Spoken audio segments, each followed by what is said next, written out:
Laurent Wauquiez veut interdire aux filles mineures de porter des bonnets? Dans une proposition de loi déposée le 2 décembre 2025 à l'Assemblée nationale, la droite propose de modifier l'article 1er de la loi de 2010 interdisant la dissimulation du visage dans l'espace public. La loi qui interdit le port du voile intégral dans la rue et certains espaces ouverts au public, comme les centres commerciaux. Je vous lis la modification. Il est interdit à tout parent d'imposer à sa fille mineure ou de l'autoriser à porter dans l'espace public une tenue destinée à dissimuler sa chevelure. Et il y a beaucoup, mais alors beaucoup de choses à dire, tant c'est du grand n'importe quoi. Il s'agit d'abord d'une proposition de loi, c'est-à-dire d'un texte à l'initiative des parlementaires et pas du gouvernement. Ce qui fait que, pragmatiquement, il n'a que peu de chances d'être discuté et adopté. Sur le fond, bien que le terme de laïcité ne soit pas mentionné, le texte s'inscrit clairement dans une vision très conservatrice qui n'est pas réellement celle de la laïcité de la loi de 1905 ou de l'article 1er de la Constitution.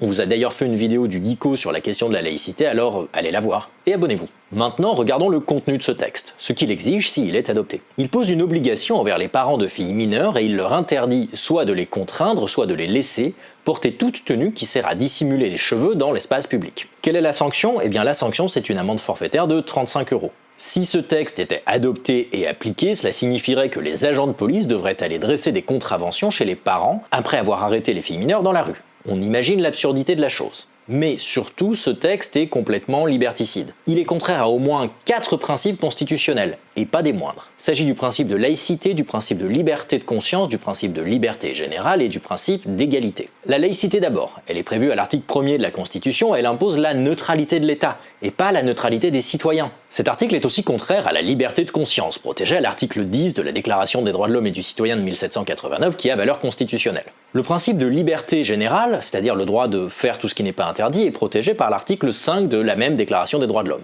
Cet article précise que la loi n'a le droit de défendre que les actions nuisibles à la société. Or, ici, l'action des jeunes filles n'est pas nuisible à la société, quoi qu'on en pense sur le fond. Enfin, l'article est contraire au principe général d'égalité, qui est garanti à l'article 6 de la Déclaration des droits de l'homme et du citoyen et qui dispose que la loi doit être la même pour tous. Ici, on a une discrimination qui est fondée sur l'âge et sur le genre, qui n'est donc pas justifiée. Et si jamais ce texte était adopté, c'est-à-dire si l'Assemblée nationale et le Sénat se mettaient d'accord, le texte serait à coup sûr transmis au Conseil constitutionnel, et nul doute que celui-ci mobiliserait au moins certains de ses arguments afin de déclarer la loi contraire à la Constitution. Alors pourquoi la droite dépose-t-elle ce texte en ayant conscience de ces éléments? Il s'agit d'un affichage politique pour signaler un positionnement et une opposition à une religion particulière, l'islam. Cette loi n'a donc probablement pas vocation à être adoptée. Elle a simplement vocation à montrer à la frange la plus extrême de l'électorat qu'on propose des mesures, même si ces mesures sont discriminatoires, inconstitutionnelles et inapplicables.